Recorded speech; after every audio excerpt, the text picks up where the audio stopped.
Amélie se tient seule devant son ordinateur, le titre « Projet Odyssée, vision et stratégie » brille sur l'écran. Son téléphone vibre, un message de Marc « Je sais ce que tu as fait ». Son visage se décompose, une panique glaciale envahit son regard. 3 semaines auparavant, Amélie et Marc partagent des rires devant un écran, leur complicité est évidente. Leur duo, une force. On a réussi, dit Marc. C'est toi qui as eu l'idée de génie, répond Amélie, mais déjà, une ombre de compétition naît. Dans le bureau de Duval, le ton est sec. Le projet Odyssée.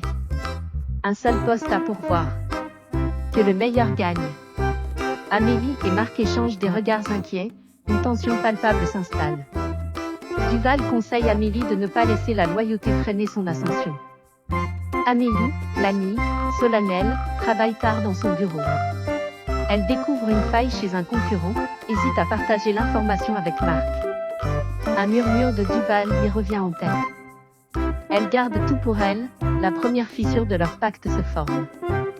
Une semaine plus tard, Duval félicite Amélie pour ses ébauches, louant son incisivité par rapport à Marc. La manipulation s'installe, Amélie commence à se démarquer. Marc est blessé, ayant remarqué le changement d'attitude de son ami.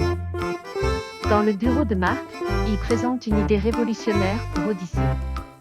Amélie sent la jalousie la submerger. Elle feint d'admirer son idée, mais sait qu'elle doit agir pour préserver ses chances. La nuit avant la présentation, Amélie se glisse dans le bureau de Marc. Ses mains tremblent, elle copie son concept sur une clé USB.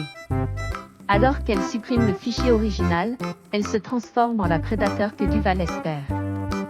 Le matin de la présentation, le cœur battant, Amélie reçoit le message de Marc.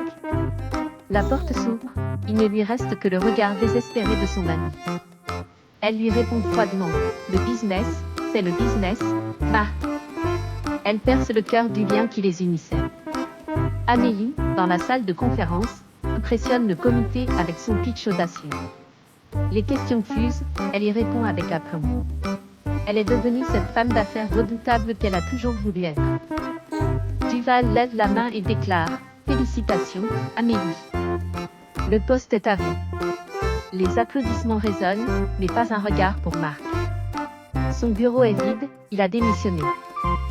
Dans son nouveau bureau, Amélie réalise que le succès est amer. Une photo avec Marc est la seule trace de son passé. Son visage est vide, elle est seule au sommet. « J'étais prête à tout pour réussir, dit-elle. Mais je n'avais pas réalisé que cela m'incluait moi-même. » Elle regarde la vie illuminée, mais son cœur est noir. Le prix du succès semble plus lourd qu'elle ne l'aurait imaginé. Une voix intérieure lui murmure que le combat est loin d'être terminé. Les lumières scintillent à l'extérieur, et elle réalise que le succès n'a pas comblé le vide. C'est alors qu'elle sait qu'une autre lutte commence, celle pour retrouver ce qu'elle a perdu. Abonnez-vous pour la partie 2.